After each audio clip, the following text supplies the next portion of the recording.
Hi guys, I'm Krishna and welcome to Frontlines Media's Krishna Talks. And ఈరోజు మన topic వచ్చేసి up to which part should A fresher learn coding for job purpose అనమాట. అంటే ఒక fresher అనేవాడు coding అనేది ఎక్కడ దాకా నేర్చుకోవాలి అనేది.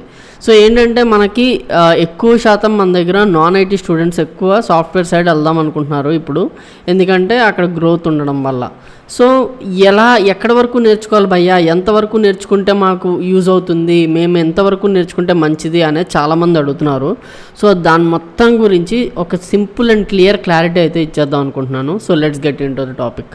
సో ఫస్ట్ థింగ్ వచ్చేసి మీరు సి నేర్చుకోవాలా, C++, జావానా, పైథానా, ఇది అనవసరం అసలు. ఇది థింక్ చేయడము ప్రజెంట్ ఏంటంటే మీరు ఇది నేర్చుకున్న మీకు జాబ్ అనేది వస్తుంది. ఓకే, ఇంకా మీరు ఇది మైండ్లో నుంచి తీసేయండి. సో అసలు ఏది నేర్చుకోవాలనే దాని గురించి ఆల్రెడీ మనం చాలా వీడియోస్ అయితే చేసాము. ఎక్కడ దాకా నేర్చుకోవాలనే దాని గురించి నేను జావా అండ్ పైథాన్ ఎగ్జాంపుల్గా తీసుకుంటాను. ఓకే, ఎందుకంటే ఎక్కువ మంది జావా, పైథాన్ అండ్ సి నేర్చుకుంటూ ఉంటారు. బికాజ్ C++ కొంచెం ఇగ్నోర్ చేస్తూ ఉంటారు, but that is also important. But Java, Python, C ఎక్కువ నేర్చుకుంటారు కాబట్టి దాని గురించి అయితే నేను ఇప్పుడు మీకు ఎక్స్ప్లెయిన్ చేస్తాను. Okay, so coming in to the topic, అసలు ఏ ప్రోగ్రామింగ్ లాంగ్వేజ్ అయినా ఎక్కడ దాకా నేర్చుకోవాలంటే ఫస్ట్ ఒక ఎగ్జాంపుల్ తీసుకుంటే ఇంగ్లీష్లో మనము ఒక సెంటెన్స్ మొత్తం రాయాలి అంటే ముందు మనకు ఆల్ఫాబెట్స్ తెలియాలి. ఓకే, ఆల్ఫాబెట్స్ తెలియాలి. ఆ సెంటెన్స్లో ఎలాంటి మిస్టేక్స్ ఉండకూడదంటే, అంటే కామాస్, ఫుల్ స్టాప్స్ ఉండకూడదంటే మనకి ఇంగ్లీష్లో ఉన్న గ్రామటికల్ మిస్టేక్స్ కానీ, అంటే కామాస్, ఫుల్ స్టాప్ ఎక్కడ పెట్టాలి, ఎక్కడ సెమికోలన్ వాడాలి, ఎక్కడ కోలన్స్ వాడాలి, ఇవన్నీ కూడా మనకు తెలిసి ఉండాలి. ఓకే, దాంతోపాటు సెంటెన్స్లో గ్రామటికల్ మిస్టేక్స్ అంటే ప్లూరల్ ఏంటి, సింగులర్ ఏంటి, ఇవన్నీ తెలియాలంటే కూడా మనకి ఇంగ్లీష్లో ఉన్న వేరియస్ గ్రామర్ ఆస్పెక్ట్స్ లైక్ మనకి plurals, singulars, he, she, it, లేకపోతే they, pronouns, nouns, pronouns, conjunctions, interjections, ఇవన్నీ తెలిసి ఉండాలి మనకి. ఓకే, సో ఇవన్నీ మీరు నేర్చుకున్న తర్వాతే సెంటెన్స్కి వెళ్తారు. అంతేగాని ఏబిసిడీలు స్టార్ట్ చేసిన వెంటనే సెంటెన్స్ రాసేయాలి అని ఎవ్వరూ అనుకోరు, మనకి అలా నేర్పించరు కూడా. Because that is not the right way.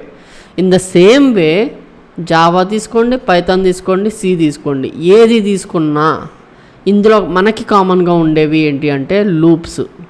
Okay, loops, functions, ఇవన్నీ మనకి కామన్గా ఉంటాయి అన్నమాట.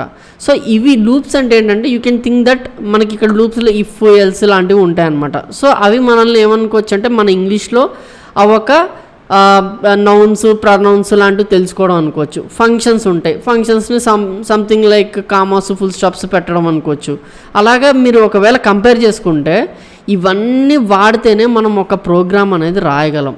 ఓకే, ఒక ప్రోగ్రామ్ అనేది రాయగలం. మనం ప్రోగ్రామ్స్ రాయాలి అంటే మనకి బేసిక్గా ఈ నాలెడ్జ్ అనేది పక్కా ఉండాలి. అప్పుడు మాత్రమే మనం ప్రోగ్రామ్ని కరెక్ట్గా రాయగలం అనమాట. సో ఎక్కడ వరకు నేర్చుకోవాలి అంటే జావాలో కానీ, పైథాన్లో కానీ అండ్ సిలో కానీ మనకి లూపింగ్ స్టేట్మెంట్స్, ఫంక్షన్స్, దాంతోపాటు కొన్ని సింటాక్స్, అంటే జావాకు ఒక సపరేట్ సింటాక్స్ ఉంటుంది, పైథాన్కి ఒక సపరేట్ సింటాక్స్ ఉంటుంది, సికి ఒక సపరేట్ సింటాక్స్ ఉంటుంది. కానీ వీటన్నిటి నుంచి వచ్చే అవుట్పుట్ మాత్రం సేమ్ ఉంటుంది.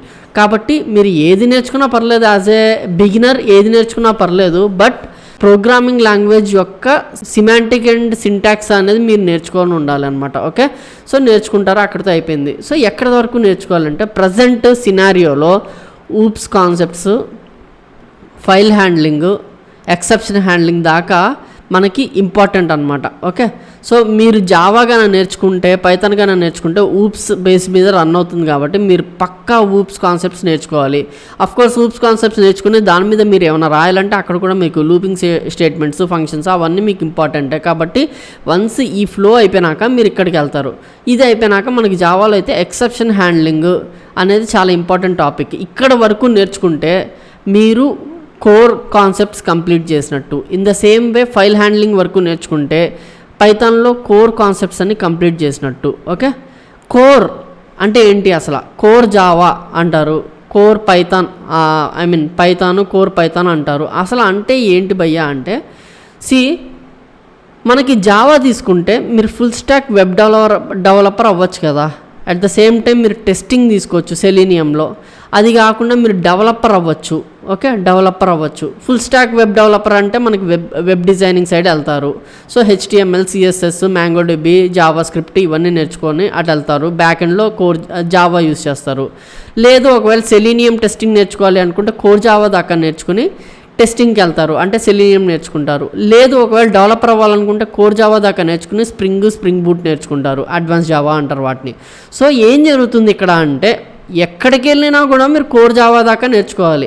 సో కోర్ జావా దాకా నేర్చుకున్న తర్వాత ఏమవుతుంది అంటే అప్పుడు మీ మైండ్ బట్టి మీరు డిసైడ్ అవ్వచ్చు. అంటే మీరు వెబ్ డెవలపర్గా వెళ్ళాలా, టెస్టర్గా వెళ్ళాలా, డెవలపర్గా వెళ్ళాలా అనేది మీరు అక్కడ దాకా వచ్చిన తర్వాత జావాలో మీకు వచ్చిన కాన్ఫిడెన్స్ బట్టి లేకపోతే మార్కెట్లో మీకున్న ఆపర్చునిటీస్ బట్టి మీరు డిసైడ్ అవ్వాలి అది ఏది నేర్చుకోవాలి అనేది. ఓకే, అలాగే పైథాన్ తీసుకోండి. ఫైల్ హ్యాండ్లింగ్ దాకా ఊప్స్ కాన్సెప్ట్స్ అన్నీ కంప్లీట్ చేసి ఫైల్ హ్యాండ్లింగ్ దాకా నేర్చుకున్నారు. సో ఏంటి భయ్యా నెక్స్ట్ ఏంటి అంటే మనకి డీజాంగో ఉంది, ఓకే, ఫ్లాస్క్ ఉంది, లేకపోతే నంపైస్, పాండాస్ ఉన్నాయి. సో ఇక్కడ దాకా ఇవి మనకి ఉన్న దాన్ని డీజాంగో ఫ్లాస్క్ నేర్చుకుంటే వెబ్ డెవలప్మెంట్ సైడ్ మనకి పైథాన్లో web development side Django flask వాడతారు. Well and good. Okay, NumPys, pandas వచ్చేసి డేటా సైన్స్కి చాలా ఉపయోగపడతాయి. ఎందుకంటే డేటా అనాలిసిస్ కోసం నంపైస్, పాండాస్ వాడతారు. సో ఇదన్నీ వాడాలంటే అసలు మీకు పైథాన్లో basic OOPs concepts, file handling, link list, టప్పులు, డిక్షనరీస్ ఇవన్నీ కూడా మీకు తెలిసి ఉండాలి. స్వాపింగ్ ఇవన్నీ తెలిసి ఉండాలి. సో ఇవన్నీ తెలిసి ఉండాలంటే మీరు కోర్ పైథాన్ కంప్లీట్ చేయాలి. సో యాజ్ ఎ ఫ్రెషర్ మీరు ఇక్కడ దాకా కంప్లీట్ చేశాక తర్వాత మీరు డీజాంగో కావాలా, ఫ్లాస్క్ కావాలా, నంపైస్ కావాలా, పాండాస్ కావాలా చూసుకోవాలి. అంటే ఇప్పుడు 10th దాకా మనం అన్ని సబ్జెక్ట్స్ చదువుతాం, ఇంటర్ నుంచి డీవియేట్ అవుతాం, ఎంపీసీనా బైపీసీనా అనేది. In the same way core concepts వరకు జావాలో కానీ పైథాన్ కానీ తీసుకుంటే కోర్ కాన్సెప్ట్స్ వరకు కంప్లీట్ చేసి తర్వాత డిసైడ్ అవ్వాలి నంపైసా, పాండాసా, లేకపోతే డీజాంగోనా, ఫ్లాస్కా, లేకపోతే స్ప్రింగ్ బూటా, లేకపోతే వెబ్ డెవలప్మెంటా అనేది. సో ఇక్కడ దాకైతే మనం పర్ఫెక్ట్గా ఉంటే ప్రజెంట్ సినారియోలో జాబ్ అనేది కన్ఫర్మ్.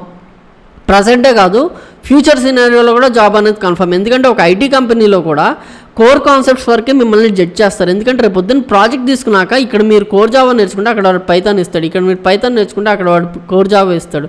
సో ఏంటంటే మీకు అక్కడ అసైన్ చేసే ప్రాజెక్ట్ ఏంటో ఒక కంపెనీ కానీ ఒక హెచ్ఆర్ కానీ ముందే చెప్పలేరు. కాబట్టి మీకు ఎంతో దాంట్లో ఒక బ్రీఫ్ నాలెడ్జ్ ఉంటే అది సి కావచ్చు, పైథాన్ కావచ్చు, జావా కావచ్చు. అఫ్కోర్స్ సిలో ఊప్స్ కాన్సెప్ట్స్ ఉండవు కాబట్టి పర్లేదు. బట్ సి అనేది ఒక స్ట్రాంగ్ బేస్ బిల్డ్ చేస్తుంది. ఎంత స్ట్రాంగ్ అంటే మీరు సి వచ్చిందంటే ఇవి రెండు ఇంకా ఊదేస్తారు అనుకోవచ్చు అనమాట. అందుకని సి వచ్చిన వాళ్ళకి కూడా ప్రిఫరెన్స్ అందుకే ఇంకా ఉంది అని చెప్పొచ్చు అనమాట ఇండస్ట్రీలో.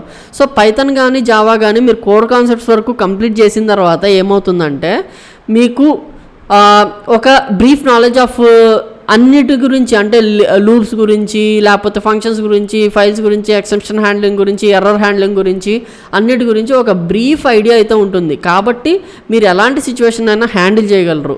అఫ్కోర్స్ మీకు థియరిటికల్ నాలెడ్జ్ ఉంటుంది, బట్ మీరు ప్రాక్టికల్గా దాన్ని ప్రాక్టీస్ చేసినప్పుడే ఇందులో కూడా మీరు పర్ఫెక్ట్ అవుతారు. కాబట్టి ఈ ఆస్పెక్ట్స్ మీరు మైండ్లో పెట్టుకుంటే ఒక కోర్ జావా తీసుకుని up to oops concepts, exception handling, error handling దాకా తీసుకుంటే, లేకపోతే కలెక్షన్ ఫ్రేమ్వర్క్స్ దాకా అఫ్కోర్స్ ఇంకా అది డెడ్ ఎండ్ అనుకోవచ్చు కోర్ జావా, ఇక్కడ దాకా నేర్చుకుంటే సరిపోతుంది. అదే ఒకవేళ మీరు కనుక పైథాన్ తీసుకుంటే you should be learning list, టపులు, డిక్షనరీస్, ఫంక్షన్స్, దాని తర్వాత మనకి ఫైల్ హ్యాండ్లింగ్ ఇలాంటివన్నీ నేర్చుకుంటే సరిపోతుంది. ఇక్కడ దాకా నేర్చుకున్న తర్వాత సరిపోతుంది. అంతేగాని యాజ్ ఎ ఫ్రెషర్ డీజాంగో లేకపోతే ఫ్లాస్క్ ఇప్పుడే అవసరం లేదు మాకు ఇంట్రెస్ట్ ఉంది అంటే నేర్చుకోవచ్చు. That's not any issue.